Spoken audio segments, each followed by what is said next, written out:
చికెన్లో ముఖ్యంగా chest muscle, chicken షాపుల్లో కూడా స్పెషల్గా ఇలాంటి వాళ్ళకి ఫ్యాట్ మొత్తం రిమూవ్ చేసేసి, మరి ప్రోటీన్ అంటే మజిల్ పైన కదా ఫ్యాట్ ఉండేది, ఆ లేయర్ అంతటిని రిమూవ్ చేసి లోపల కండంతా, ముఖ్యంగా ఈ ఛాతీ భాగాల్లో ఉండే మజిల్ ఎక్కువ ఉంటుంది కదా, దాన్ని స్పెషల్గా కట్ చేసి వీళ్ళకి అమ్ముతారు. అందులో ఓన్లీ ప్రోటీన్ ఉంటుంది, ఫ్యాట్ అస్సలు ఉండదు. చికెన్లో కార్బోహైడ్రేట్ జీరో, అంటే డే మొత్తంలో కార్బోహైడ్రేట్స్ వెళ్ళట్లా, డే మొత్తంలో ఫ్యాట్ వెళ్ళట్లా, అంటే ఒక 5-6 గ్రామ్స్ కూడా ఫ్యాట్ వెళ్ళేటట్టు చేసుకోవట్లేదు వీళ్ళు.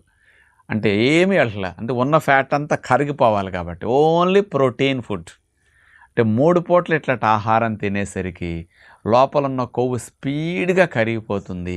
అందుకని ఈ పొట్ట భాగంలో ఉండే లేయర్ అంతా కూడా పల్చగా అయిపోతుంది, ఫ్యాట్ లేక కరిగిపోయి. ఎక్సర్సైజులు